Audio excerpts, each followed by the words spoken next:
de Talent Management Group qui comprend plusieurs marques commerciales. Donc, la première marque, c'est Madircom, qui est un cabinet de recrutement qui accompagne les entreprises à recruter tout type de profil. On a fait du commis de cuisine jusqu'au directeur général de start-up. Donc, on est capable d'aller sourcer tous les profils. La deuxième activité, c'est Pig My Career qui intervient dans les écoles de commerce, raison pour laquelle on est là aujourd'hui, à la fois auprès des étudiants pour leur proposer des ateliers ou des escape games autour de l'emploi, de la recherche de stage, d'alternance et autres. Et puis, avec les alumni aussi, pour toute la partie gestion de carrière. L'autre activité, c'est également une activité en lien avec l'emploi, ça s'appelle Boost Me Up. C'est une plateforme qui aide les plus de 45 ans à retrouver un emploi. Donc là, on a lancé une plateforme 100% digitalisée pour pouvoir les accompagner. On fait également du coaching en développement perso, en développement pro, et j'ai une dernière activité qui est celle d'être influenceuse RH et emploi sur LinkedIn, c'est-à-dire que je suis rémunérée par les entreprises pour promouvoir des produits et des services. Donc, je suis une fan des entretiens parce que forcément, on en fait passer beaucoup. Et l'optique, c'est là aujourd'hui de vous dire, tiens, il y a des petits trucs et astuces qui vont vous permettre d'être beaucoup plus à l'aise en entretien et d'un peu décortiquer ce que attend un recruteur, un employeur de vous lorsqu'il vous rencontre et de se dire, tiens, quand j'arrive à utiliser telle et telle méthode ou stratégie, clairement, je coche les cases et j'ai beaucoup plus de chances d'aller en finale et d'avoir le job. Donc, qu'est-ce qu'un entretien? C'est assez facile, c'est un échange entre deux professionnels, c'est pas un interrogatoire, un entretien. Donc, vous êtes vraiment sur un pied d'égalité avec le recruteur et donc ça, c'est vraiment très important. Alors, quand je dis recruteur, ça peut être un manager, un RH, toute personne qui potentiellement vous reçoit en entretien. Je devrais dire employeur plus que recruteur d'ailleurs. L'objectif de l'entretien, c'est clairement de vous séduire. C'est séduire pour convaincre d'être embauché. C'est aussi faire la différence par rapport à la concurrence. Et c'est aussi l'objectif d'aller négocier son salaire et tous les avantages qui vont avec. Ce qui est cool, c'est quand on vous reçoit en entretien, c'est souvent parce que votre CV a plu, vous avez les compétences que l'entreprise recherche. C'est aussi se dire, tiens, si je vais en entretien, c'est que je correspond quand même en grande partie à ce que l'entreprise recherche. C'est que peut-être vous maîtrisez un logiciel, peut-être que vous pratiquez plusieurs langues qui intéressent l'entreprise, peut-être que vous avez le même centre d'intérêt que le RH. Ça peut aussi marcher, c'est un biais cognitif, mais qui fonctionne dans ce cas à votre avantage. Peut-être que votre CV a été recommandé par le réseau, ou alors, mais ça c'est moins cool, faute de mieux, l'entreprise a reçu tellement peu de CV que faute de mieux, elle décide quand même de vous recevoir. Donc clairement, vous ne faites pas partie des favoris, mais sait-on jamais, sur un malentendu, il peut se passer pas mal de choses. Ce qui est très important avec l'entretien, et ça c'est quelque chose que souvent les candidats oublient, c'est que l'objectif principal, c'est que l'entretien va servir à comprendre votre parcours. Comprendre votre parcours, c'est comprendre le passé. Vous allez voir qu'après, je vais utiliser des termes dont le fameux PPF. Il sert à comprendre votre passé. Il va servir aussi à mettre en lumière votre personnalité, c'est-à-dire le qui vous êtes aujourd'hui. Ça, c'est votre présent. Et surtout, et ça, c'est la troisième partie qui est très souvent oubliée par les candidats, il sert à se projeter avec vous dans le poste à pourvoir. Donc ça, c'est le futur, d'où le fameux PPF, passé, présent, futur. Très souvent, dans un entretien, vous parlez de votre passé. Voilà ce que j'ai fait, voilà ce que j'ai fait, voilà ce que j'ai fait. Vous évoquez un peu vos qualités, les fameux soft skills, le qui vous êtes aujourd'hui. Mais très souvent, vous n'arrivez pas à vous projeter dans le futur, dans l'entreprise, en disant, voilà, je vais pouvoir vous accompagner sur tel sujet. Je sais que vos clients ont besoin de ça. Je sais que votre service a besoin de telles choses. Je suis capable de vous accompagner. Je l'ai déjà fait. Donc, on est très souvent orienté sur le passé et pas assez sur le futur. Et ça, c'est ce qui manque dans beaucoup d'entretiens. Et c'est ce que je vais essayer à travers certains petits modèles, d'essayer de vous montrer ce qui peut être intéressant. Petit rappel de ce qu'il faut faire avant l'entretien. Forcément, on va stalker un peu son interlocuteur. C'est même primordial. Le recruteur, l'employeur, le manager va regarder sur les réseaux sociaux le qui vous êtes. Il va regarder votre profil LinkedIn. Okay. Il va peut-être taper votre nom dans Google. Il va peut-être aller sur Twitter, sur Instagram, sur TikTok, sur tout ce qu'il peut trouver pour voir un petit peu qu'est-ce que vous laissez traîner, de quoi vous parlez, qu'est-ce que vous aimez dans la vie. En théorie, je dis bien en théorie, on n'a pas à prendre de décision, c'est-à-dire de décider de vous recruter ou de ne pas vous recruter en fonction de ce qu'on a trouvé sur les réseaux sociaux. En théorie. Parce que le recrutement, il y a beaucoup de, on gère de l'humain, donc on gère de l'affect. Et donc forcément, quand vous avez des employeurs, des recruteurs, des managers qui vont vous stalker sur les réseaux sociaux, ils vont se faire une a priori sur ce qu'ils voient, bonne ou mauvaise, et ça va forcément influer dans les étapes de recrutement.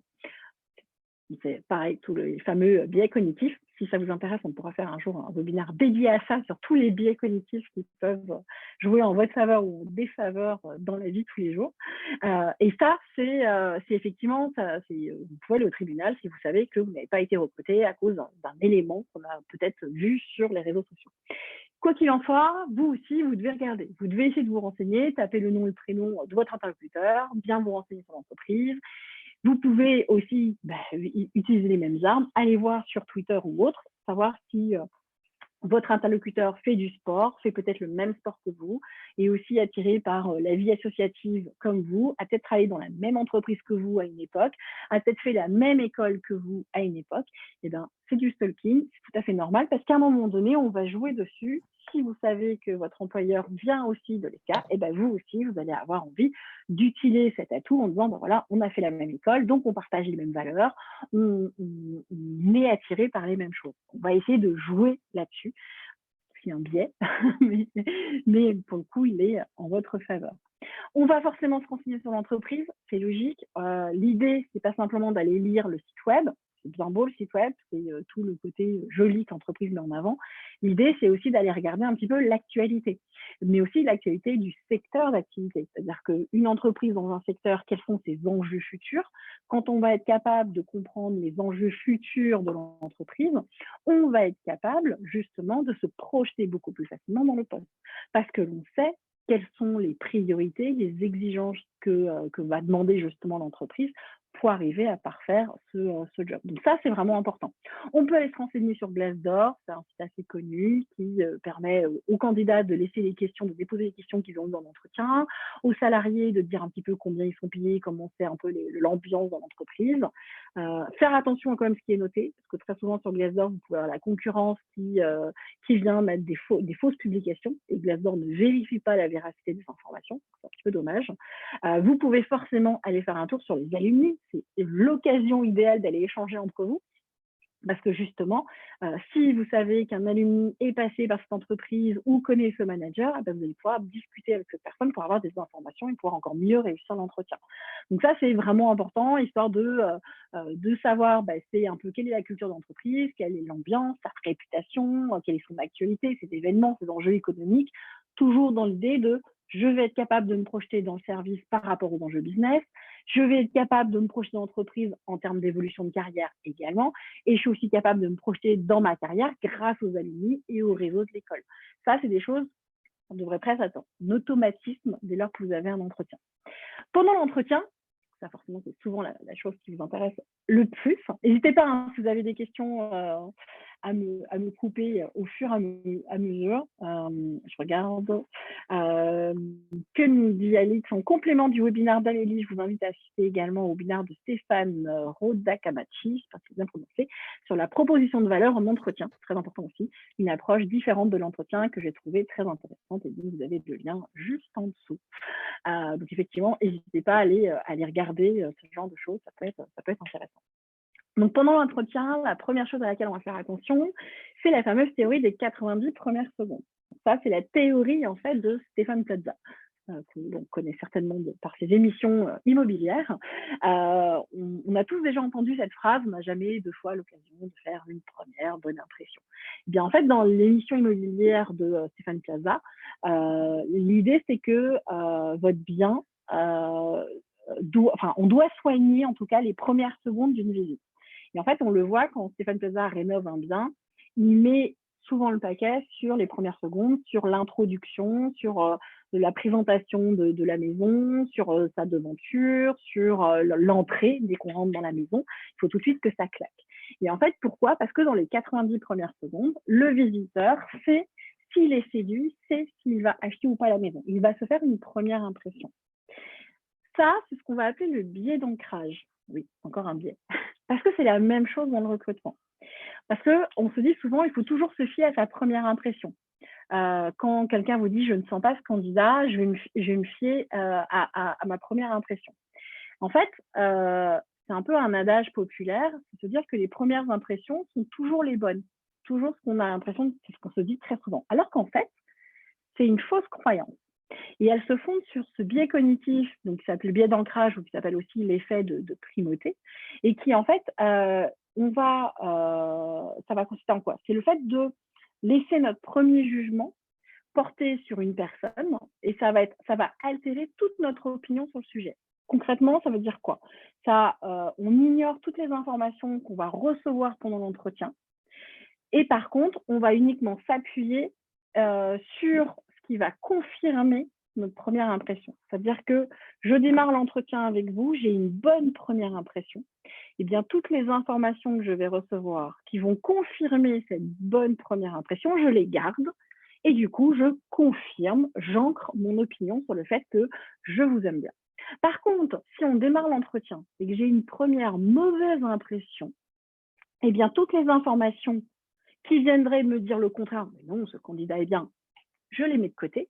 Par contre, toutes ces informations qui me disent, ouais, non, mais là, tu as raison de douter de ce candidat, je les garde et elles deviennent beaucoup plus importantes, donc elles sont ancrées. Et du coup, à la fin de l'entretien, ça devient, non, je ne l'ai pas senti, ce candidat. Et ça arrive très souvent. Parce qu'on sait qu'on a eu plusieurs informations, mais on va donner la primauté à ce qui a permis de confirmer la première impression qu'on a eue, qu'elle soit bonne ou qu'elle soit mauvaise. Donc, quand on vous dit que les premières secondes d'un entretien sont cruciales, c'est surtout lié au biais cognitif que ça va provoquer et à la première impression que vous allez laisser à cette personne. C'est assez affreux quand on y pense, mais c'est un peu monnaie courante. Après, on a des techniques. J'en ai parlé là, ce matin sur mon post LinkedIn. Je parlais justement des entretiens structurés, qui est l'idée de, quand on est recruteur, de poser avec un vrai questionnaire établi des questions ultra précises pour justement lutter contre un maximum de ces biais cognitifs et permettre de recruter correctement une personne sans se fier à ce que notre impression, notre intuition pourrait nous dire. Ce qui est important, c'est aussi de se dire que tout ce que vous mettez sur votre CV est potentiellement un sujet pendant l'entretien. C'est-à-dire que quand vous me mettez des informations sur vos centres d'intérêt, c'est que vous êtes OK pour en parler. C'est que vous savez en parler. C'est pas juste me dire, Amélie, j'adore voyager. Amélie, j'adore aller au cinéma. Non, ça ne me suffit pas. L'idée, c'est de me raconter une histoire. Donc, de faire aussi un storytelling autour de ça et de me dire, ben voilà, j'ai développé, je fais cette activité depuis X temps, j'ai développé telle qualité, ça tombe bien, c'est une qualité nécessaire pour prendre le job aujourd'hui. Je viens de vous faire un PPF. Passé, je fais cette activité depuis très longtemps, j'ai développé cette qualité présent, ça va me servir demain dans votre entreprise future. Et en fait, il faut arriver à avoir ce mécanisme en entretien pour te montrer que quoi qu'on dise, on va être capable de se projeter dans l'entreprise. Donc, quoi qu'on écrive sur un CV, on sait que potentiellement ça va être un sujet pendant l'entretien. Si ça a été mis sur le CV, c'est qu'on est capable de l'expliquer, qu'on a préparé son argumentaire pour en parler, et que si on l'a indiqué sur son CV, c'est qu'on est OK pour en parler. On n'est pas gêné si on nous pose une question. Parce que souvent, j'ai des gens qui me disent, ah, il m'a posé une question vache sur mes voyages. Bah, tu l'as mis sur ton CV, c'est pas une question vache. C'est juste que tu n'as pas préparé la réponse.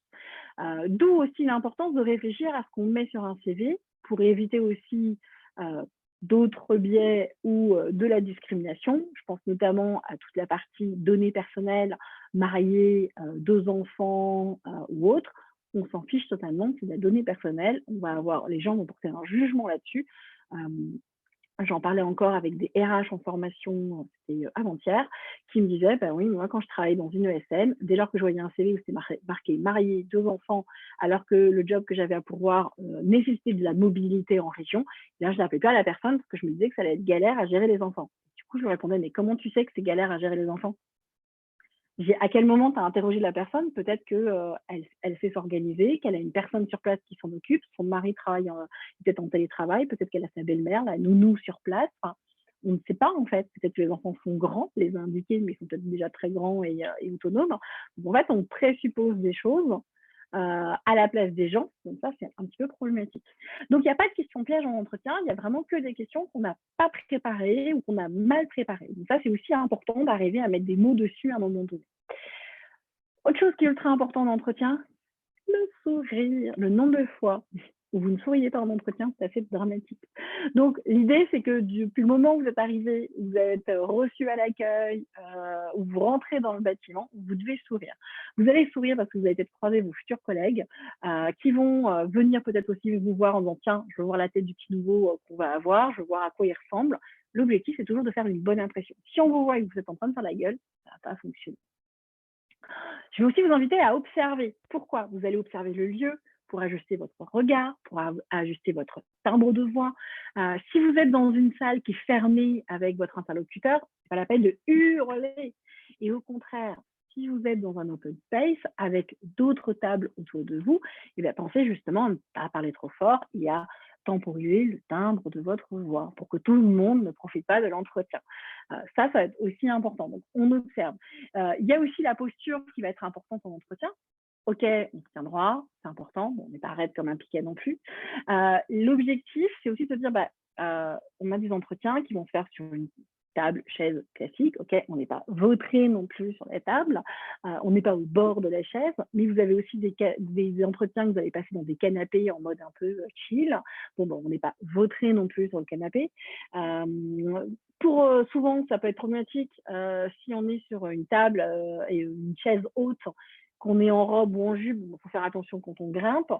C'est toutes ces petites choses-là auxquelles on va faire attention pour être quand même dans une posture où on est à l'aise, mais où on se tient quand même correctement.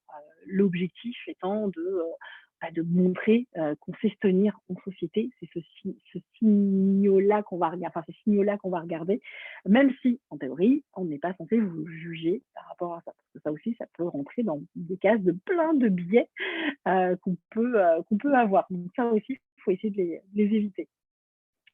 On continue. Après, c'est aussi regarder un petit peu que fait l'autre, observer l'interlocuteur. Est-ce que cette personne prend des notes? Eh bien, si votre interlocuteur prend des notes, l'objectif, c'est de ne pas parler trop vite. S'il est en train de prendre des notes, c'est que potentiellement ce que vous êtes en train de dire l'intéresse. Donc, laissez-lui le temps de noter pour qu'il se souvienne de vous après l'entretien. Si au contraire, vous avez un recruteur qui ne prend pas de notes, faut pas le prendre mal. C'est peut-être qu'il va fonctionner aux images, à la mémoire. Dans ces cas-là, il faut jouer encore plus sur le côté raconter une histoire, sur le côté storytelling. Il va falloir encore plus raconter une histoire pour qu'il arrive à s'imaginer, se souvenir de vous, limite en photo, un peu comme une bande dessinée. C'est la même chose pour vous. Ne vous sentez pas obligé de prendre des notes en entretien. Je sais que très souvent, ce sont des conseils que donnent les recruteurs. Je l'ai fait à une époque aussi, donner ce conseil aux recruteurs, mais en fait, je me suis rendu compte que je projetais une impression qui était fausse. C'était une croyance que moi j'avais et je la projetais sur les candidats. Un candidat qui ne prend pas des notes, c'est un candidat qui s'en fout. Non, pas nécessairement. Le candidat a peut-être également une très bonne mémoire. Donc, souvent, je dis souvent aux candidats, c'est dans ces cas-là, prenez quand même quelques notes. Comme ça, si vous avez un recruteur qui est méfiant parce que vous ne prenez pas de notes, au moins, il est content et il ne va pas vous juger par rapport à ça. Mais normalement, de toute manière, on ne devrait pas vous juger là-dessus. S'observer soi-même aussi, c'est important, parce que vous pouvez prendre des notes si vous souhaitez ou pas, mais il n'y a pas d'obligation. L'idée, c'est de se dire, OK, est-ce que de temps en temps, il va me donner un chiffre, une information que je vais trouver intéressante, que je vais pouvoir me resservir peut-être pour le mail de remerciement ou un mail de relance ou dans le cadre des projets que je vais réaliser avec eux. Ça peut aussi vous aider à prendre une décision en fonction de tous les éléments que l'entreprise va vous donner. Vous pourrez plus facilement faire la balance dans votre choix, c'est-à-dire, OK, telle entreprise me propose ça, telle autre me propose ça. Allez, à choisir, je préfère celle qui m'a donné tous ces éléments-là. J'ai trouvé ça peut-être plus pertinent, plus intéressant pour ma carrière, pour la suite. Ensuite, on va apprendre à bien pitcher son projet pro, parce qu'on est un petit peu dans le démarrage de l'entretien où très souvent le recruteur va vous demander de vous présenter. C'est la première question assez classique. C'est pas une question piège. Je le vois souvent sur Google que c'est mis comme étant une question piège. Non, c'est juste une question d'introduction. En soi, cette question, en tout cas la réponse que vous avez donnée, n'est pas un élément qui va être incroyablement important aux yeux d'un recruteur qui sait faire un entretien structuré. C'est-à-dire qui sait poser des questions qui sont liées véritablement à valider des compétences. Cette première question, elle sert juste un peu à faire en sorte que vous soyez plus à l'aise pour parler de vous, pour rompre un petit peu la glace. On est plus dans ce schéma-là de cette première question. mais elle est quand même importante parce que on va utiliser une technique très utilisée par les start-upers quand ils vont lever des fonds, qui est celle qui va appâter un peu le chaland, qui va donner envie à l'autre de réagir. Donc, on va faire cette même technique quand vous allez apprendre à pitcher votre projet pro, c'est je vais donner envie à l'autre d'en savoir plus pour qu'il me pose des questions par rapport à ce pitch. Et comme j'ai préparé mon pitch, je sais sur quelles questions il va rebondir. Et donc, du coup, je sais quelle réponse donner. Qui va vous permettre d'être le plus à l'aise possible pendant l'entretien et de ne pas être angoissé en fonction des questions qui pourraient éventuellement poser. La méthode, c'est la méthode conte de fées. Je ne sais pas si ça parle à certaines personnes ici. Peut-être, n'hésitez pas du coup à me le dire dans le chat si c'est un sujet qui vous parle. La méthode conte de fées, donc c'est une méthode qui est très utilisée par les start-upers quand ils lèvent des fonds. Et en fait, ils racontent une histoire, non pas l'idée de faire peur, mais l'idée c'est d'annoncer quelque chose qui va peut-être un peu effrayer pour tout de suite chercher à rassurer. L'objectif dans un conte de fées, c'est qu'on a 3 protagonistes. Les 3 protagonistes, on a le dragon qui est le problème de l'entreprise, c'est-à-dire quel problème rencontre votre cible, quels sont les enjeux de l'entreprise. Ensuite, on a la princesse qui est le besoin de l'entreprise, pourquoi l'entreprise a besoin de vous aujourd'hui et comment vous allez pouvoir l'aider, d'où l'importance de la projection, le fameux futur dans le PPF. Et après, on a le prince, la solution. Vous êtes vraiment l'idée de se dire qu'est-ce que vous allez faire au quotidien qui va pouvoir aider l'entreprise à gagner de l'argent, à se développer à l'international, à créer un nouveau produit, à mieux s'organiser, à mieux se structurer, quelle que soit la problématique de l'entreprise. C'est pour ça que je vous disais dès le départ, c'est important aussi de faire de la veille, de se renseigner sur le marché, sur le secteur, sur les tendances d'un secteur d'activité. Parce que tant que vous ne comprenez pas le besoin de l'entreprise, que ce soit de lancer un produit, de tenir une boutique, de renforcer des équipes, peu importe, tant que vous ne comprenez pas son besoin, vous ne pourrez pas apporter la bonne solution. Et donc ça, c'est vraiment important de dire, OK, aujourd'hui, que ce soit à travers l'annonce, je vois le besoin propre au métier, mais à travers l'actualité du secteur, je vois aussi les enjeux potentiellement économiques, eh bien, je vais pouvoir apporter une solution beaucoup plus précise. Et donc, en fait, avec ce type de pitch, vous allez pouvoir partir de la problématique de l'entreprise, quels sont ses enjeux. Vous allez pouvoir expliquer son besoin. OK, au vu de l'annonce, j'ai compris que vous aviez besoin d'une personne pour faire telle et telle chose. Voilà comment moi, je vais pouvoir vous aider. Voilà comment je vais pouvoir régler, entre guillemets, non pas le problème, parce que si vous dites le problème, l'entreprise ne va pas aimer. Donc, comment je vais pouvoir vous accompagner, vous épauler dans votre croissance. Donc ça, c'est vraiment le schéma conte de fées que tous les start-upers utilisent au moment des levées de fonds. Vous les entendez souvent, vous pouvez retrouver des pitchs sur YouTube où en fait, ils vont utiliser un pourcentage. 15% des entreprises n'arrivent pas à faire telle chose. Elles ont besoin d'avoir un produit qui leur permette de faire ça, d'avoir un logiciel qui leur facilite telle chose. C'est la raison pour laquelle ma startup est devant vous aujourd'hui pour vous réclamer 2 millions d'euros parce qu'on est capable de faire ça, ça et ça. Donc, on a le problème de l'entreprise, on a l'enjeu global, on a le besoin de l'entreprise, elle a besoin de gagner du temps, elle a besoin de gagner d'argent, elle a besoin de peut-être d'être plus connue, quoi que ce soit. Ça tombe bien, j'ai lancé tel produit. Voilà, c'est un peu le schéma conte de fées.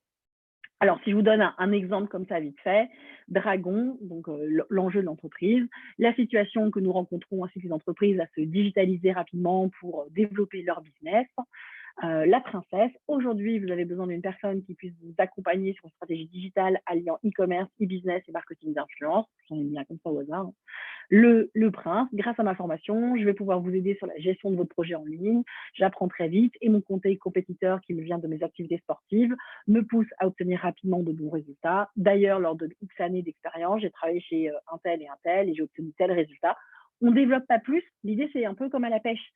Je tends un peu mon hameçon pour que le poisson, donc l'employeur, l'attrape et me pose des questions là-dessus. Ah, c'est quoi vos activités sportives? Ah, c'est quoi que vous avez fait chez un tel?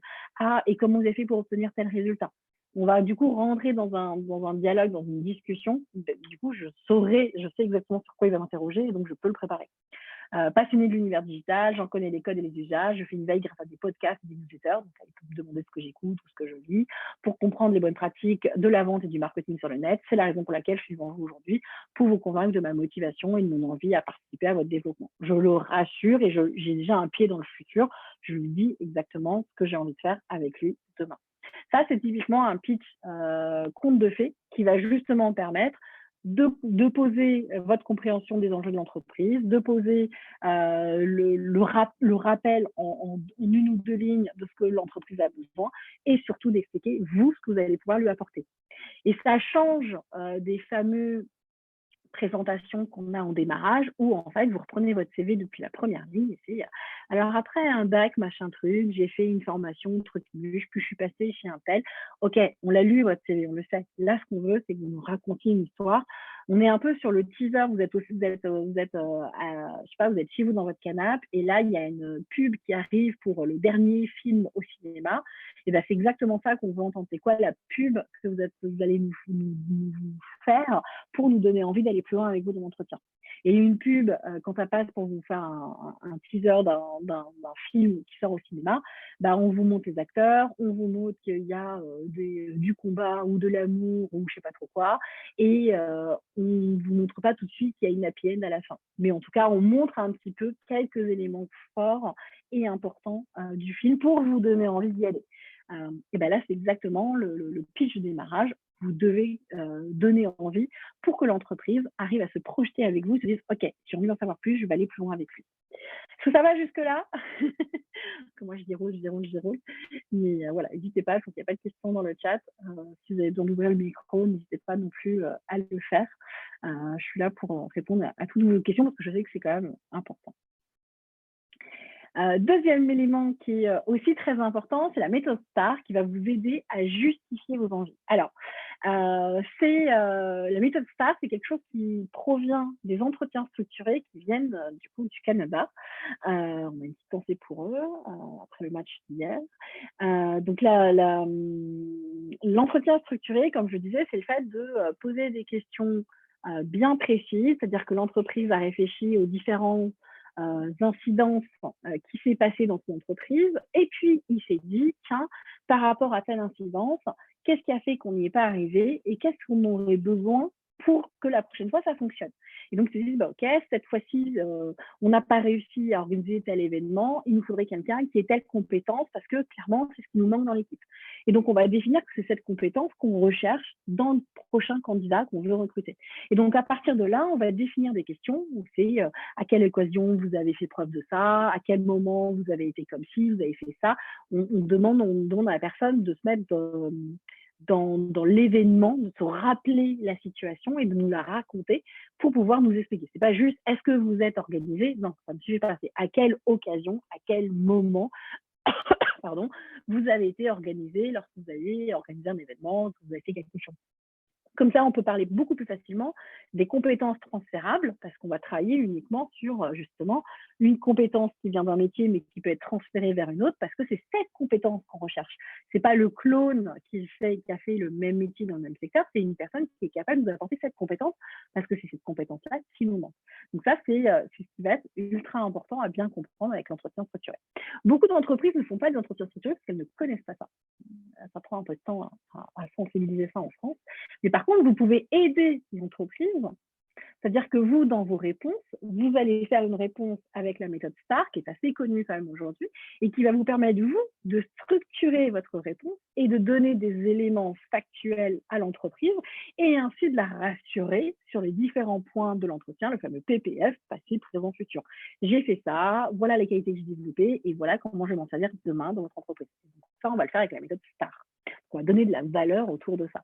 Donc, la méthode STAR, c'est une technique qui vous permet de parler de vos expériences et de présenter des qualités et des compétences et que vous allez expliquer, justifier à travers une démonstration de ce que vous avez concrètement fait. Donc, on est un peu dans l'entretien structuré. En tout cas, vous serez dans la réponse structurée. En face, la personne, elle va pouvoir évaluer votre comportement, elle va pouvoir évaluer l'ensemble des attitudes que vous avez eues à une situation donnée. Donc, c'est ça aussi qui va être intéressant. STAR, donc c'est quoi? C'est S pour situation. Ici, on va décrire en fait une situation professionnelle dans laquelle vous vous êtes déjà retrouvé pour démontrer que vous possédez telle qualité ou telle compétence. Le T, c'est pour travail, tâche, ce qu'on veut. Moi, j'ai même mis fonction des fois. Il s'agit de parler de votre rôle, de vos responsabilités dans la situation en question. Il va falloir définir ici, du coup, les missions, les objectifs qui étaient les vôtres. C'est-à-dire que S, j'ai travaillé dans telle entreprise pour telle et telle raison, tâche, mon rôle était de réaliser ça, mes objectifs c'était ça, ok. Ensuite on arrive à A pour action menée. On va parler en détail de l'ensemble des actions que vous avez entreprises pour réaliser justement cette tâche. Pour y arriver, j'ai réalisé telle et telle chose, j'ai utilisé tel logiciel, j'ai pratiqué l'anglais, j'ai travaillé en équipe, j'ai managé des équipes, peu importe. L'idée, c'est de montrer tout ce qui vous a permis d'atteindre aussi l'objectif et du coup, de résoudre le problème, l'enjeu de l'entreprise. Et on a le R pour les résultats obtenus. Bah, l'idée, c'est de pouvoir présenter les résultats que vous avez obtenus en faisant justement le bilan des données chiffrées. Grâce à ça, j'ai permis une augmentation de 30% du chiffre d'affaires. Grâce à ça, on a, je sais pas, obtenu l'aval du client qui nous a ouvert les portes vers d'autres appels d'offres ou appels à projets. Grâce à ça, mon travail a été valorisé en interne par l'entreprise et j'ai évolué vers un autre poste. Ça peut être ça aussi. Ou grâce à ça, j'ai développé telle appétence pour telle compétence. C'est ce qui m'a donné envie d'évoluer et de me reconvertir vers tel métier.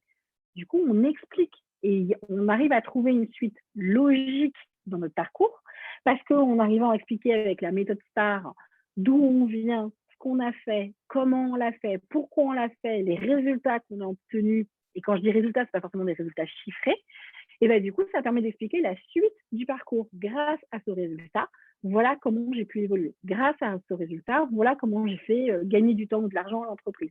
Grâce à ce résultat, voilà pourquoi j'ai décidé de me reconvertir. Et ça, dès lors que vous arrivez à poser des mots dessus, vous allez voir qu'en face, le recruteur va trouver votre parcours beaucoup plus logique, beaucoup plus cohérent, et on va en finir avec ce mot « j'ai un parcours atypique ». Parce qu'il n'y aura pas de parcours atypique, ça n'existe pas, il n'y a pas de parcours typique, ça n'existe pas un parcours typique, donc il ne peut pas y avoir de parcours atypique. L'objectif, c'est qu'il y a forcément un fil conducteur dans un parcours, et le fil conducteur, c'est vous, ce sont vos qualités, ce sont vos valeurs, c'est les choses qui sont importantes pour vous. Et donc, à un moment donné, quand vous vous rendez compte que vous avez décidé d'évoluer ou de changer de métier, c'est qu'il y a une raison. C'est qu'à un moment donné, vous n'étiez plus en accord avec vos valeurs, avec les choses qui étaient importantes pour vous. Et donc, la reconversion est juste une suite logique pour continuer à avoir ce fameux équilibre que tout le monde recherche. On ne va pas embaucher quelqu'un qui n'est pas heureux dans son job, il n'y a aucun intérêt. Et bien là, vous allez pouvoir arriver avec tous vos bagages en disant, ben voilà, aujourd'hui, je vous propose de faire ça chez vous et en même temps, je vais pouvoir vous apporter les compétences que j'ai acquises à tel moment, les compétences que j'ai acquises à tel autre moment et mon ouverture sur tel métier ou tel secteur qui va apporter telle plus-value et qui va me permettre d'être encore plus efficace et donc de vous faire gagner du temps et peut-être de vous faire gagner de l'argent. Et du coup, votre parcours n'est plus atypique, il est cohérent et il est même ultra apprécié par le recruteur en face qui dit « Ok, c'est une chance pour moi d'avoir cette personne en fait en entretien. » Parce que quand on dit qu'on a un parcours atypique, on fait peur à l'autre. Parce que qu'est-ce qu'on entend derrière le mot atypique? C'est les parcours cassés, les parcours à trous. Il y a eu un trou dans les CV, un trou dans le parcours, il a fait à un moment donné, il s'est arrêté. Et pourquoi il s'est arrêté? Est-ce que la personne a fait des enfants? Est-ce que la personne a été malade? Est-ce que la personne, pour X raison, il y a eu un problème? Est-ce que si la personne n'a pas travaillé pendant X temps parce qu'il y a un trou, est-ce que ça veut dire que la personne est bizarre, qu'elle est difficile à manager? On va se faire des films dans notre tête. On est très imaginatif quand on est recruteur, des fois un peu trop. Et donc, du coup, comme on se fait des films, on s'imagine le pire. On ne s'imagine pas le meilleur. Donc, si vous enlevez le mot atypique et que vous arrivez à nous justifier la cohérence de votre parcours, du coup, on va y voir quelque chose de positif. Et le sens des mots que l'on va utiliser, le fait d'utiliser des termes positifs pour parler de vous plutôt que de parler de vous avec des termes un peu négatifs comme le parcours atypique, le fait d'utiliser des termes positifs, ça va donner envie à la personne en face de vous de penser, d'avoir quelque chose, des idées de vous qui ne sont que positives. Et à la fin, quand elle va débriefer, il n'y a que des mots positifs qu'elle aura en pensant à vous. C'est pour ça que c'est important aussi le choix des mots dans un entretien. Je sais que je rendez-vous bien là-dessus, c'est le choix des mots MOTS permettre de guérir des mots MAUX parce que souvent ça traduit d'autres sujets cachés qu'on n'a pas forcément digérés. Ça, c'est pareil, si c'est un sujet qui vous intéresse, on pourra revenir dessus sans problème. Les avantages de la méthode STAR, comme on a vu, c'est quelque chose qui va vous permettre de structurer votre prise de parole. Vous allez pouvoir articuler votre discours autour justement de ces différents points qu'est la méthode STAR. Ça va vous donner aussi de la crédibilité parce que du coup, comme vous allez illustrer chacune de vos expériences, chacune de vos réalisations, ça va donner du contenu ce que vous êtes en train de raconter. C'est pas juste « Ah oui, j'ai développé telle qualité ». Si vous vous arrêtez là, j'ai aucune information pertinente. Et je vais dire, OK, il me dit qu'il a telle qualité, mais à aucun moment, il me le prouve. Et si en face de vous, vous n'avez pas un recruteur qui a l'habitude de rebondir, OK, mais à quelle occasion vous avez fait preuve de telle qualité? Est-ce que vous pouvez me donner un exemple? Qui va juste noter, il me dit qu'il a cette qualité, mais j'en sais pas plus. Vous passez à côté de l'entretien. Faut pas oublier que tous les recruteurs sont pas bons. Tous les candidats ne sont pas bons et donc de temps en temps, oui, et en tant que candidat, on est là aussi pour aider le recruteur à bien faire son job. Je sais, c'est pas forcément ce que vous avez envie, mais malheureusement, ça peut arriver. L'idée, c'est de ne pas se faire traîner par quelqu'un qui serait pas forcément bon au premier strat et se dire, OK, je vais l'aider à pouvoir, je vais lui donner tout le contenu dont il a besoin pour que je puisse passer les niveaux suivants et donc les entretiens suivants. Crédibilité, argumentation aussi, parce que vous avez donné plein d'éléments au bon timing, ça c'est important. Et ça va aussi vous permettre de sortir du lot, de vous démarquer de la concurrence. Et ça aussi, c'est très important parce que tous les candidats n'utilisent pas la méthode STAR, alors qu'en fait, elle est quand même, c'est quand même des années qu'on en parle et elle est vraiment pertinente. Comment on fait pour parler de la méthode STAR? Déjà, on va se replonger dans tout son parcours, depuis ses stages, ses emplois, toutes ses actions bénévoles, le freelancing qu'on a pu faire, le sport, le loisir, peu importe. Et l'idée, ça va être de commencer à se dire, OK, je vais écrire quelques lignes là-dessus, quel était le contexte, pourquoi on a fait appel à moi, pourquoi les gens ont aimé travailler avec moi. Ça peut être aussi intéressant de se poser la question. Pourquoi les gens viennent souvent vers moi pour me poser des questions ou pour me demander un coup de main? Comment je m'y suis pris pour réaliser telle mission? Quels ont été les résultats obtenus? Que ce soit des qualités développées, des félicitations, des promotions, peu importe. Et avec ça, vous allez permettre au recruteur de vous aider à comprendre votre expérience. Vous allez le rassurer parce que en lui expliquant ça, vous allez lui expliquer que vous êtes capable de travailler en équipe, que vous avez la confiance de votre manager, que les équipes aiment bien travailler avec vous, que vos clients et vos fournisseurs vous font confiance. Donc, ça montre que dans l'écosystème de l'entreprise, vous êtes une personne rassurante. Vous n'êtes pas un psychopathe qui débarque dans l'entreprise. Ça aussi, le RH, il a besoin de l'entendre. Et en même temps, il va se projeter avec vous dans l'histoire parce qu'il est en train de vous imaginer faire l'action. Voilà comment j'ai réalisé telle mission. D'ailleurs, j'ai telle anecdote, il s'est passé telle chose, mais j'ai réussi à réagir en temps et en heure et à obtenir le tel résultat. Eh ben, lui, il voit un peu la bande dessinée se dérouler sous les yeux et donc il se projette avec vous. Il y a eu des études psychologiques qui avaient été faites là-dessus qui prouvaient que plus on arrivait à se projeter avec vous, ce fameux biais d'ancrage, plus on arrive à vous ancrer dans le sol. Du coup, si vous êtes les pieds dans le sol de l'entreprise, on n'arrive plus à vous enlever. Et donc, ce qui veut dire que quand, à la fin, le recruteur va faire le tour de tous les profils et qu'il est en train de trier, mais vous êtes toujours ancré dans le sol parce qu'il a réussi à bien se projeter avec vous. Il dit, ah non, mais lui, c'est quand même vachement bien. Et donc, c'est vous qui allez ressortir de l'eau par rapport à tous les autres qui sont restés très lisses, à raconter une histoire qui est leur histoire passée et à ne jamais se projeter, à jamais faire des liens, on va le voir après, qui consiste à toujours tout rapprocher et à rappeler l'objectif de l'entretien qui est je veux le job. Et donc, quoi que je parle, peu importe le sujet qu'on aborde, je reviens toujours au sujet de l'entretien qui est je veux ce job. Et ça aussi, c'est important. La méthode STAR, du coup, savoir un petit peu à quel moment elle peut être utilisée ou à quel moment c'est l'occasion de répondre. C'est quand vous avez un recruteur en face de vous qui va vous dire parlez-moi d'une fois où, donnez-moi un exemple d'eux, décrivez une situation dans laquelle vous avez fait preuve de courage, avez-vous déjà travaillé sous stress. Ce qu'il veut, c'est une argumentation construite. C'est pas juste avez-vous déjà travaillé sous stress? Oui, ce n'est pas une réponse. Dans ces cas-là, on en revient au basique, sujet, verbe, complément. On fait une jolie réponse et on argumente. Toujours expliquer. J'avais fait un article il y a quelques années où je disais en entretien d'embauche, ne répondez pas aux questions. En fait, l'objectif, c'est d'aller au-delà de la question. C'est que veut savoir le recruteur. Avez-vous déjà travaillé sous stress? Si vous me dites juste oui, ça ne me suffit pas. Il faut aller au-delà. Qu'est-ce que veut entendre le recruteur? Eh bien, il veut que je lui explique à quelle occasion j'ai travaillé sous stress, quel était mon environnement, comment j'ai réagi, est-ce que j'étais tout seul, est-ce que j'ai été capable de fédérer des équipes, est-ce que j'ai été capable de les rassurer, est-ce que j'ai été capable de travailler plus vite ou moins vite, sur quoi je me suis appuyée pour être efficace et pour arriver à travailler malgré ce stress, est-ce que je suis capable de travailler sous stress toute l'année ou simplement à quelques occasions? Il a besoin de savoir tout ça, en fait. L'idée, c'est toujours il a besoin d'être rassuré que vous allez cocher toutes les cases du candidat dont il a besoin. Ça va? Toujours très clair pour tout le monde? Pas de questions? Bon, j'ai l'impression que vous avez vu mes paroles, tout va bien. On continue. Donc, un exemple. Parlez-moi d'une expérience où vous avez atteint un objectif que vous pensiez initialement inatteignable. C'est un exemple que souvent je donne pour des étudiants. On rappelle par exemple une expérience qu'on a travaillé à telle occasion, dans telle entreprise, et que l'objectif, donc ça c'est la situation, okay, que la tâche, donc son objectif, c'était par exemple d'augmenter 30% un taux d'inscription à une liste, je sais pas moi, de carte de fidélité ou à une liste d'inscrits pour des webinaires, peu importe. On a dit, ben voilà, telle personne, ton objectif, c'est de faire ça. Donc, qu'a fait comme action la personne? Ben, c'est peut-être qu'elle est allée en parler à des équipes, qu'elle a créé des objets publicitaires pour en parler, qu'elle a communiqué sur les réseaux, que peu importe, elle va expliquer toute la stratégie qu'elle a mise en place pour essayer d'attirer un peu plus d'inscrits justement pour ce genre d'événements.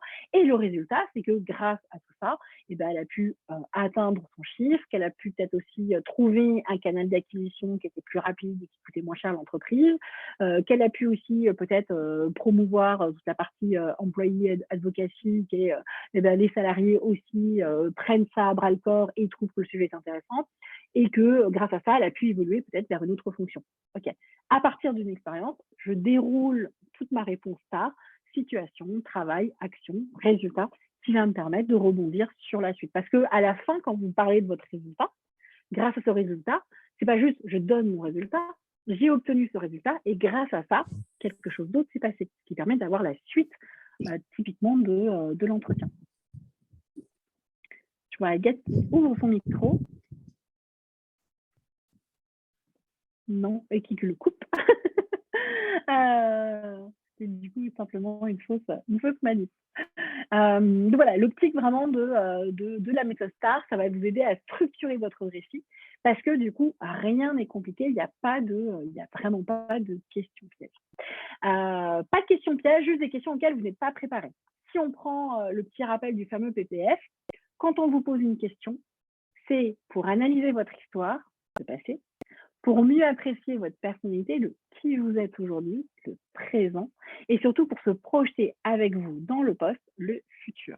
Donc en fait, à chaque fois qu'on vous pose une question d'entretien, demandez-vous comment vous allez positionner votre PPF, passé, présent, futur. Voilà ce que j'ai fait, voilà quelles sont les qualités que j'ai développées, le qui je suis aujourd'hui, et voilà comment ça va me servir demain. Ça, c'est vraiment le PPF. Pourquoi c'est important de se rappeler de ce PPF en tête? Parce que pendant l'entretien, vous allez faire des liens.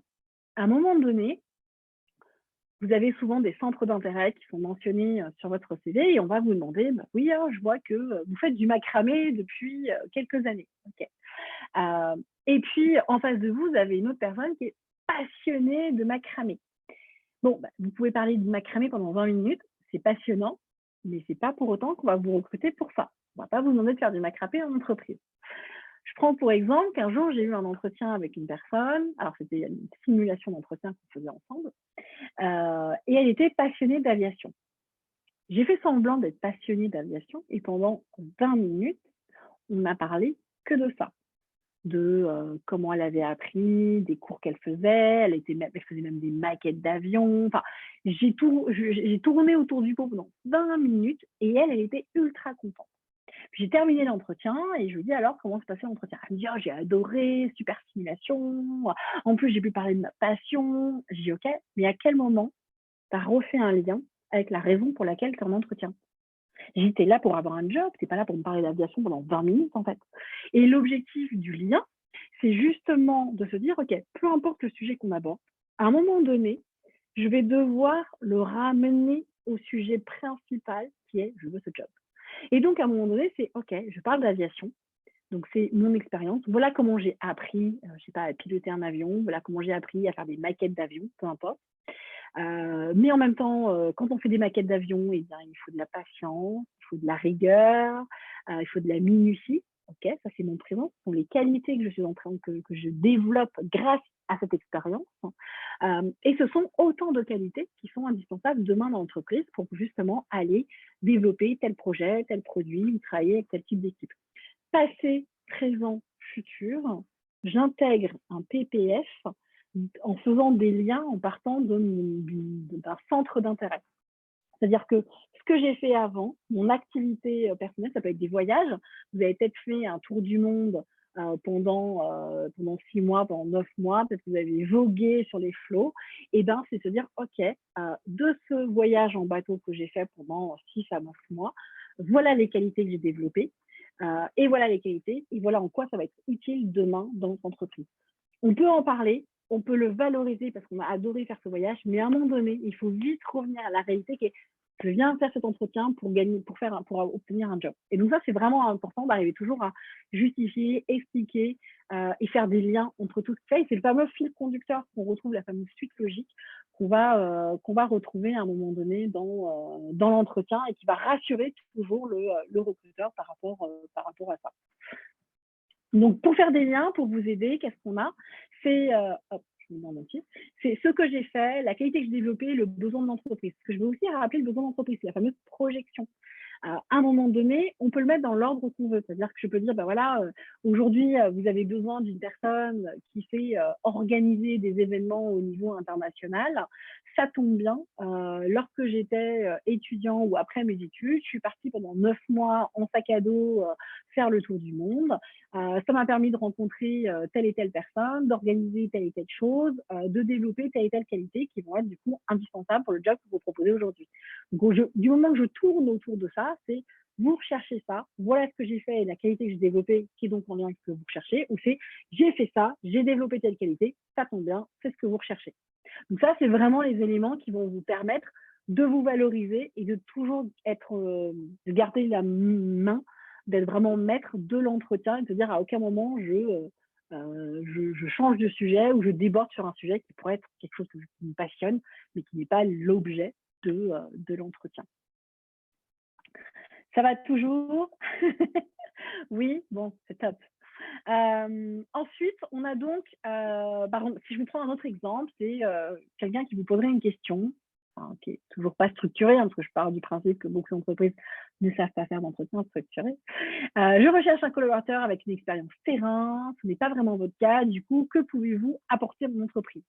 On a souvent des entretiens où les gens disent oui, mais vous n'avez pas ci, vous n'avez pas ça, du coup, vous n'avez pas trop collé au poste, ou la fameuse phrase, vous allez vous ennuyer parce que vous avez trop d'expérience. Ça, là, on l'entend aussi très souvent avec tous les profils expérimentés. L'objectif, c'est de dire, effectivement, on va faire un biais de confirmation pour aller dans son sens au démarrage. Donc, on va lui dire, quand lui, il nous dit, je recherche quelqu'un qui a telle expérience, ce n'est pas votre cas, vous commencez par affirmer la même chose que lui. Effectivement, je n'ai pas beaucoup d'expérience. La personne va apprécier que vous alliez dans son sens. Mais vous allez aussi lui rappeler, si vous avez sélectionné mon CV, c'est que vous avez su apprécier l'ensemble de mon parcours et vous avez su voir qu'il y avait un potentiel. Là, vous le mettez un peu en porte-à-faux en disant bah, gars, tu sais pas lire un CV ou quoi. Et c'est de lui rappeler comment vous allez l'aider. Tout de suite, on va être dans la projection. Aujourd'hui, je peux vous aider en épaulant vos équipes de telle et telle manière. Et vous allez argumenter. C'est pas juste de dire je suis capable de le faire, c'est OK. Je suis quelqu'un d'organisé, je suis méthodique, je suis à l'aise sur Excel. Je peux donc tout à fait vous aider à faire des tableaux, des reportings d'activités pour vos commerciaux, par exemple. L'intérêt, c'est que vous allez gagner du temps et que vous allez pouvoir, ce temps que vous allez gagner, vous allez pouvoir l'utiliser pour développer votre business. Donc, vous allez lui montrer que vous êtes là pour lui faire gagner du temps, vous faire gagner de l'argent et qu'il y a un intérêt. Et c'est aussi dire, j'ai aussi telle compétence, je peux aussi vous aider pour réaliser telle et telle chose. Et c'est montrer tout ce que vous allez pouvoir apporter à l'entreprise. Et l'idée, c'est toujours de le rassurer. Alors, je ne sais plus qui a ouvert son micro. Donc, l'objectif, c'est vraiment toujours de je continue à rassurer l'autre. Je fais d'abord un biais de confirmation. Alors, il y a quelqu'un qui a dû ouvrir son micro. Je ne sais pas qui c'est. Voilà, c'était Florian, merci. L'objectif, c'est donc de le rassurer avec un biais de confirmation et après de lui rappeler point par point tout ce que vous êtes capable de faire, tout ce que vous avez peut-être déjà fait ailleurs et comment demain, vous êtes déjà dans la projection, comment vous allez pouvoir l'accompagner. Pour lui prouver par A plus B que si vous êtes capable. La petite chose en plus, phrase de négo qui permet en fait d'obliger la personne à être d'accord avec vous, en quelque sorte. Donc, on a commencé avec un biais de confirmation, on va essayer de terminer avec un biais de confirmation quand on fait ce genre de réponse. C'est terminé avec le fameux qu'en pensez-vous? Parce que quand on va terminer avec cette question, la personne ne va pas vous dire non, je ne suis pas d'accord avec vous. Très souvent, elle va dire oui, effectivement, je suis d'accord avec vous, vous avez déjà fait ça, c'est plutôt intéressant. Elle est quasiment obligée d'être d'accord avec vous.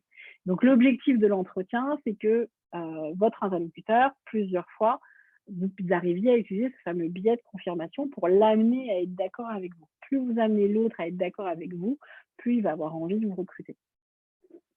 Les neurosciences, c'est magique. On a un autre exemple ici. Bon, c'est pour nous rejoindre, il faut avant tout avoir l'esprit d'équipe. Est-ce que c'est votre cas? Si vous me dites juste oui, ça ne me suffit pas. Biais de confirmation, tout à fait. J'ai l'esprit d'équipe. Et là, on peut parler par exemple de vos activités sportives. J'ai notamment fait du sport je fais du sport depuis 10 ans. Je sais pas, j'ai découvert le judo. Hop, on fait un lien avec des centres d'intérêt. J'ai appris les valeurs avec le judo. J'ai appris telle et telle valeur. Je sais pas, la confiance, le respect de l'autre, la non-violence, l'écoute. Je suis pas quelqu'un qui abandonne facilement. D'ailleurs, j'ai souvent été encouragée par mon entraîneur. C'est un sport où on doit observer. Enfin, on va baratiner tout ce qu'il faut autour de ça. Et derrière, on va dire, voilà, c'est un sport qui reflète vraiment bien les valeurs d'esprit d'équipe et ça tombe bien, c'est exactement ce que vous recherchez dans votre entreprise, n'est-ce pas? Vous avez vu n'est-ce pas?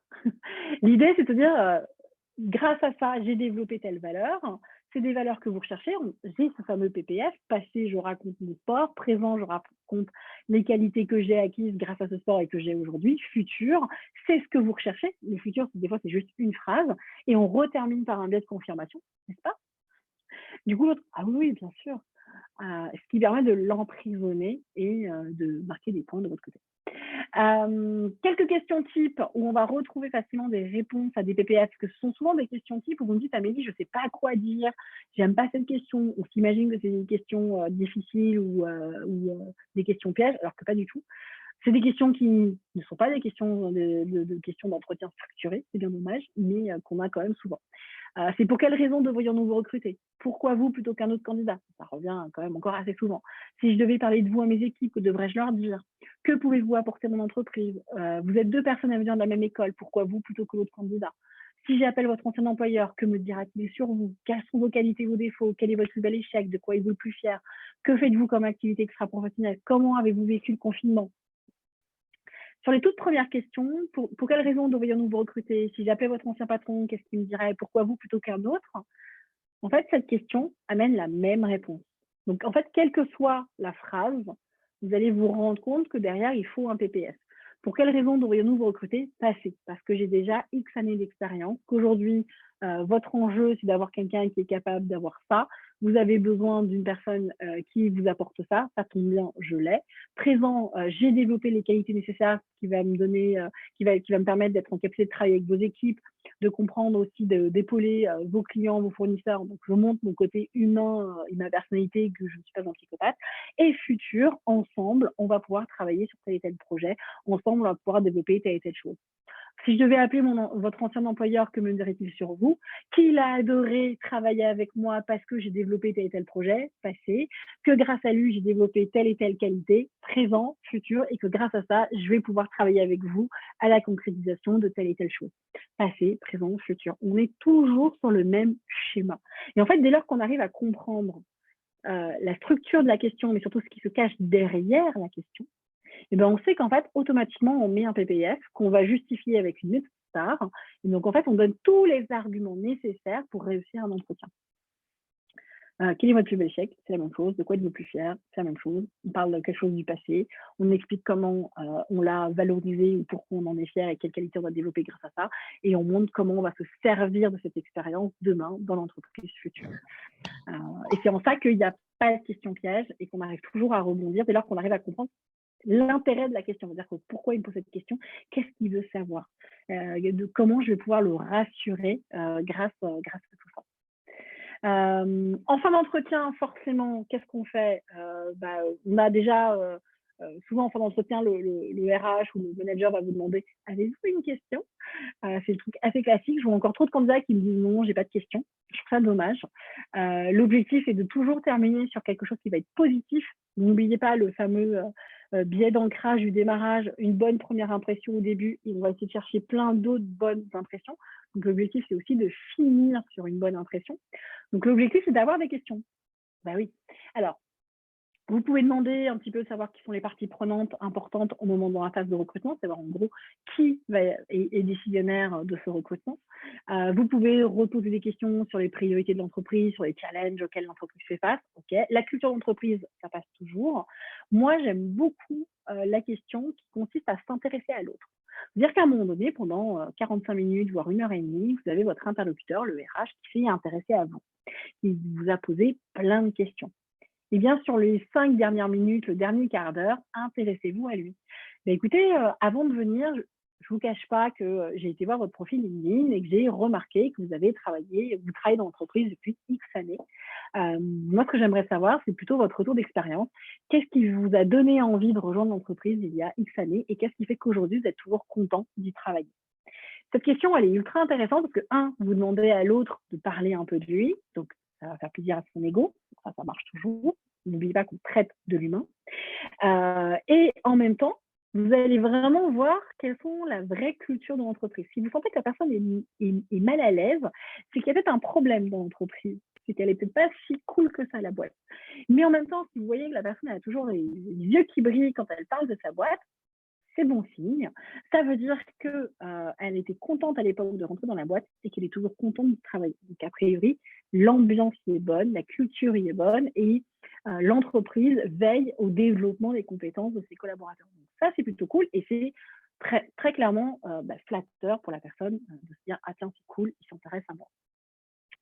Et question importante et obligatoire toujours en fin d'entretien, c'est quelles sont les étapes suivantes dans le recrutement. Vous ne pouvez pas quitter un entretien sans savoir quelles sont les prochaines étapes. Est-ce qu'ils ont prévu de vous faire rencontrer d'autres personnes? Est-ce que vous devez faire des études de cas? Est-ce que vous devez faire des tests de personnalité? Vous devez savoir quelle va être la suite à tout ça parce que c'est vraiment, vraiment, vraiment important. Après l'entretien, ça c'est facile. On va faire un mail de remerciement. Merci pour l'entretien de tel jour. J'ai apprécié nos échanges et les valeurs partagées, blablabla, tout ce qui va avec. Ce que je retiens du poste, ça c'est aussi important dans un email de remerciement, de rappeler ce que vous avez compris du poste, rappeler les enjeux du poste.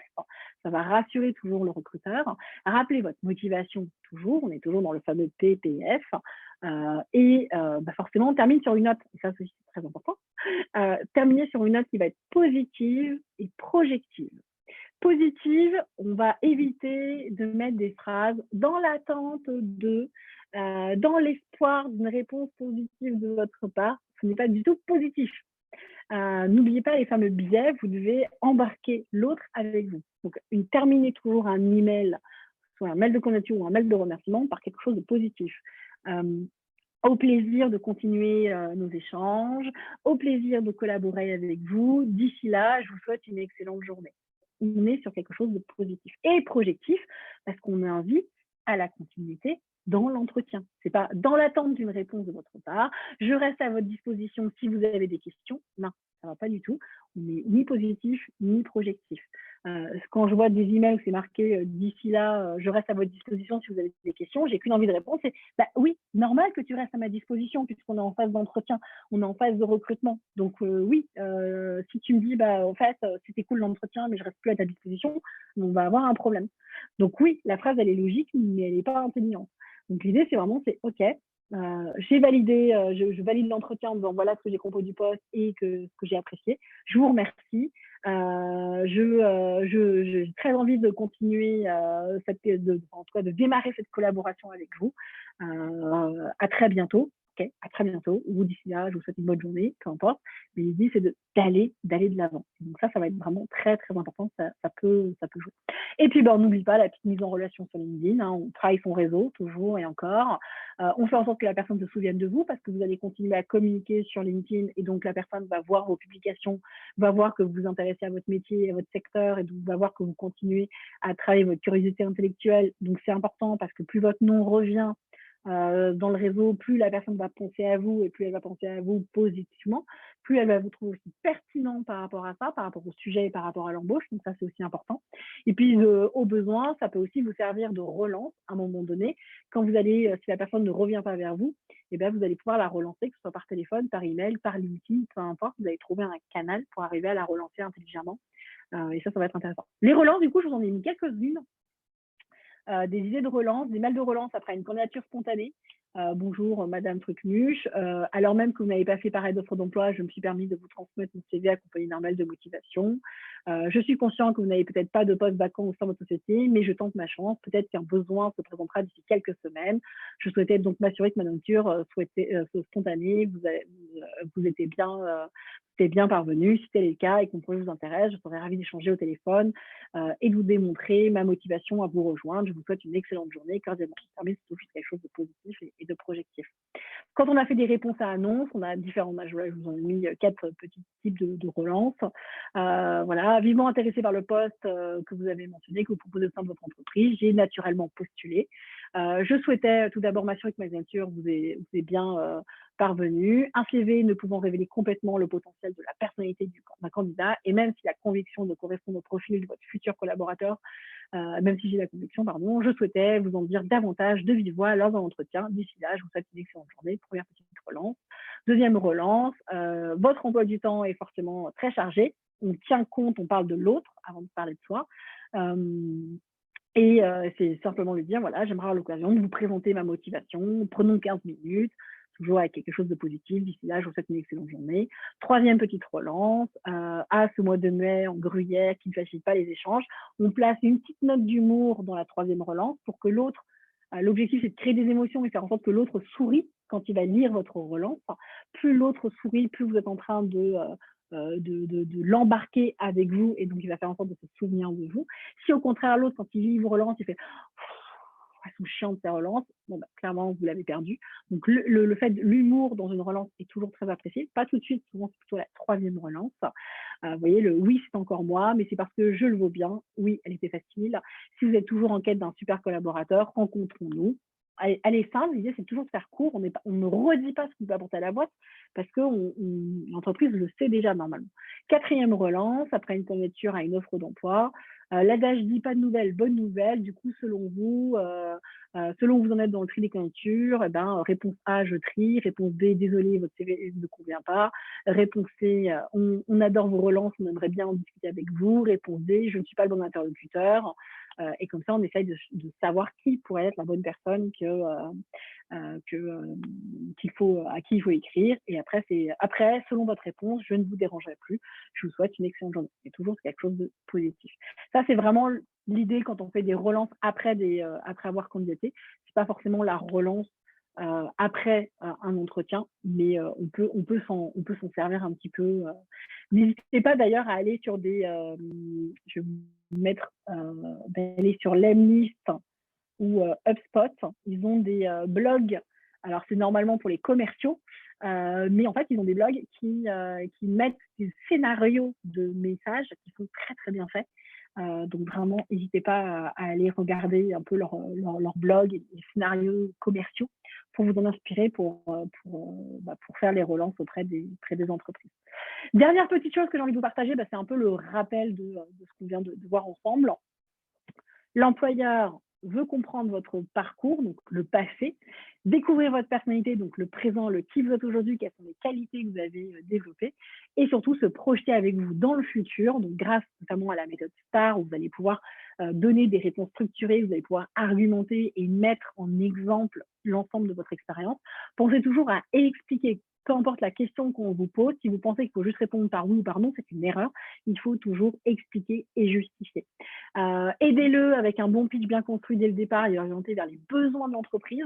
Ça, on n'y pense pas assez, le fait d'être orienté vers le besoin d'entreprise. Quel est le besoin d'entreprise? C'est pas mon besoin à moi qui est de trouver un job. Non, quel est le besoin d'entreprise et comment vous allez y répondre? Parce que du coup, vous devenez un offreur de compétences, vous êtes un offreur de services et non pas un chercheur, un demandeur, un quémandeur. Et ça, c'est vraiment important. Placez vos arguments grâce à la méthode des liens. Donc, peu importe le sujet que vous abordez, vous faites toujours un lien avec des qualités et comment vous allez l'utiliser demain dans l'entreprise. Et surtout, on suit et on relance l'ensemble de ces candidatures. C'était une enquête de chez Forbes, qui avait été publiée chez Forbes, qui avait démontré que pour arriver à signer des contrats, les commerciaux devaient faire jusqu'à 8 relances. Dans le recrutement, on va s'arrêter à 4 relance. Au-delà, on risque d'avoir le GGN qui débarque. C'est un petit peu, on va essayer de l'éviter. Mais l'idée, c'est de ne pas avoir peur des relances. Il y a beaucoup d'entreprises qui apprécient. Et donc, c'est aussi important de dire que les gens n'ont peut-être pas vu votre candidature, l'ont peut-être oublié, ont peut-être d'autres choses à faire. Et donc, c'est pour ça que c'est important de revenir vers l'ensemble de vos candidatures et de ne jamais rien lâcher, même si vous avez l'impression que vous perdez votre temps ou que c'est démotivant parce que les gens ne vous répondent pas, parce que les RH ne vous répondent pas. C'est vrai, 85% des entreprises ne répondent pas aux candidatures, mais ce n'est pas pour autant que vous devez adopter cette mauvaise habitude qui, j'espère, tend à disparaître au fur et à mesure. Voilà, c'est aussi montrez-vous le plus parfait possible et vous verrez que les entretiens, on y prend du plaisir. Une fois qu'on a compris la méthode, que ce soit la méthode PPF, la méthode STAR, la méthode des liens, une fois qu'on a compris ça et qu'on arrive à chaque fois à mettre de la valeur dans ce qu'on raconte, eh bien, les entretiens deviennent un plaisir. Et c'est valable pour les entretiens d'embauche, les entretiens réseau, les entretiens business. Vous êtes freelance, vous utilisez les mêmes méthodes. Tout ça fonctionne de la même manière.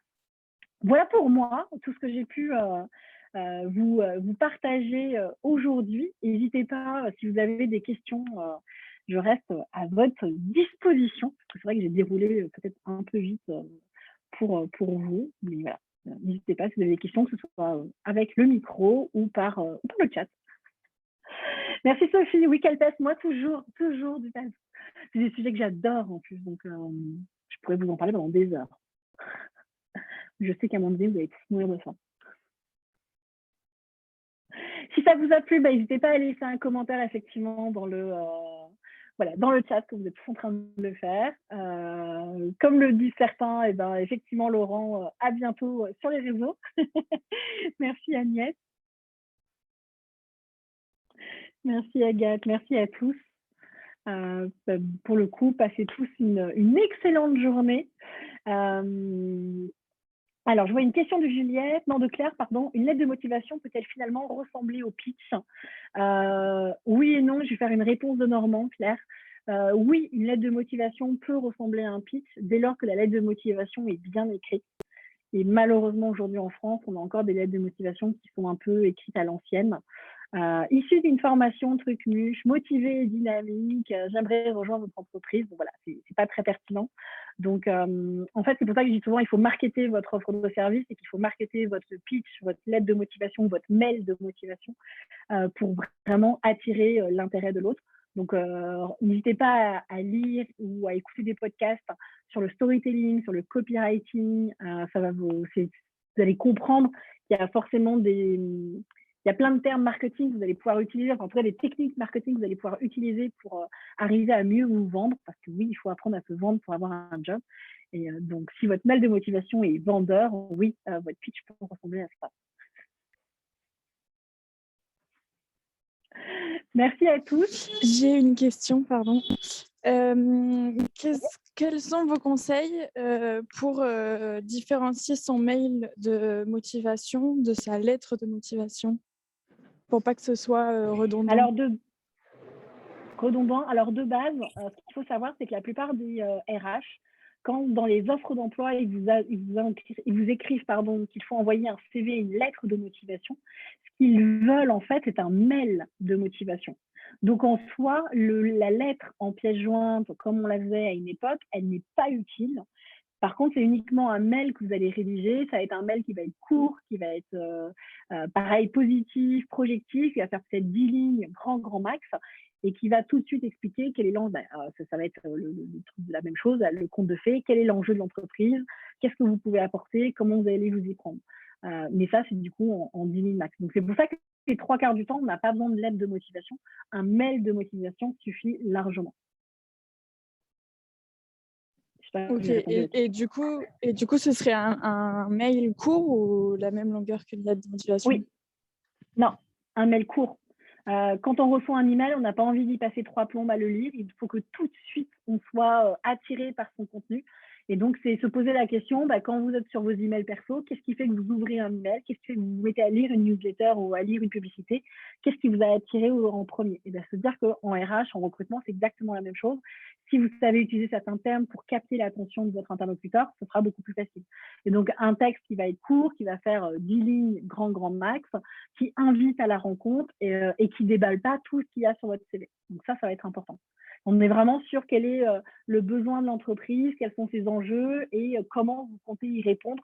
C'est un peu le pitch que je vous ai mis au début, conte de fées. C'est un peu cette même méthode.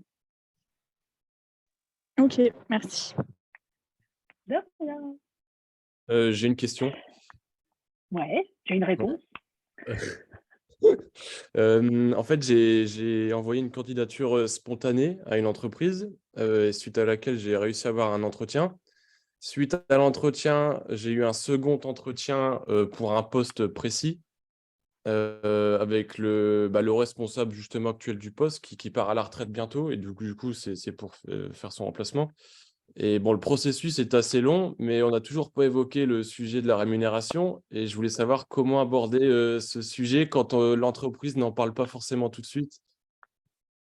C'est ultra important d'aborder effectivement le sujet de la rémunération. Je crois qu'on avait fait un webinaire il y a quelques temps sur le négo de salaire. S'il y a besoin, on en refait. Mais généralement, c'est à la fin du premier entretien, quand justement l'entreprise va vous demander est-ce que vous avez des questions. Si le salaire n'a pas encore été évoqué, c'est à ce moment-là qu'il faut revenir vers elle en disant oui, effectivement, j'ai adoré, on va faire un biais de confirmation, j'ai adoré tout ce qu'on a partagé ensemble, j'ai bien compris vos besoins et l'enjeu du poste. Il y a effectivement un sujet qu'on n'a pas abordé qui est la question de la rémunération. Quelle est la fourchette que vous avez prévue pour ce recrutement? Donc, c'est poser la question directement à l'entreprise. Peut-être qu'elle va faire une pirouette pour que vous parliez tout de suite de votre fourchette de rémunération, mais l'objectif, c'est en théorie, c'est de ne pas quitter le premier entretien sans savoir. Là, puisque vous avez déjà fait des entretiens, ça va être à la prochaine rencontre, donc c'est de continuer à relancer l'entreprise pour aller plus loin.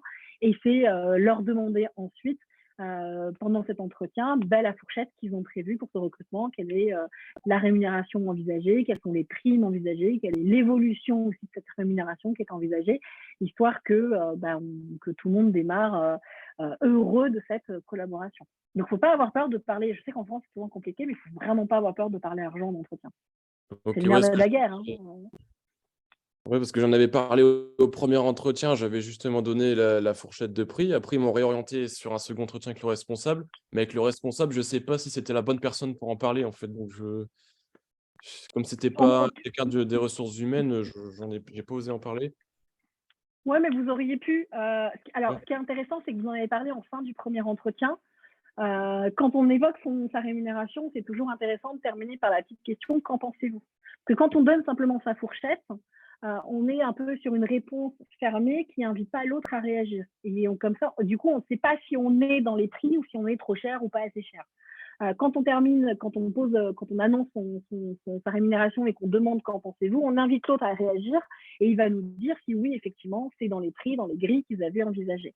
Ce qui veut dire que si vous aviez eu la confirmation que vous étiez dans les grilles, c'était encourageant pour qu'au moment du second entretien, même si ce n'était pas le RH, parce que des fois les budgets sont pris sur les budgets du service et pas forcément sur le budget RH, vous auriez pu dire, lors du premier entretien, on avait légèrement évoqué la rémunération. Je voulais savoir si je pouvais le développer un peu plus avec vous pour savoir comment est constituée la rémunération, tant en fixe qu'en variable. On aborde aussi la partie variable parce qu'elle est aussi importante. On peut avoir du variable dans tous les types de postes ou des avantages que l'entreprise propose. Peut-être qu'à ce moment-là, il vous aurait dit « Oh là là, c'est pas avec moi qu'il faut en discuter, c'est avec le RH ». Dans ces cas-là, on revient et on relance le RH pour savoir quand est-ce que un prochain entretien est prévu pour justement arriver après, pendant cet entretien, rapidement dire, voilà, lors de l'entretien avec le manager, il m'a expliqué que c'était avec vous que je devais aborder la partie rémunération. Est-ce qu'on peut aller plus loin, effectivement, et que je puisse savoir comment est constituée la rémunération, tant en fixe qu'en variable, qu'en avantage, pour qu'on puisse gagner du temps sur notre future collaboration. Ok, merci. Moi, je pense que je vais renvoyer un mail du coup. Mais par contre, dans le mail, il ne faut pas dire cash, au fait, combien je vais te payer. Hein. On redemande un entretien pour poursuivre la collaboration et l'échange. Ok, merci. Merci beaucoup. De rien. Plus d'autres questions, parce que sinon on repart sur sur un webinaire négo de salaire. Et ben merci encore à tous. Je ne sais pas si Alix est dans les environs ou pas. Je vous souhaite une... Ah ben si, je la vois dans la pénombre. Merci beaucoup. Merci beaucoup. Merci à tous. Et rendez-vous dans quelques semaines, mois, je ne sais plus, pour des prochains webinaires. À très bientôt. Ciao, ciao.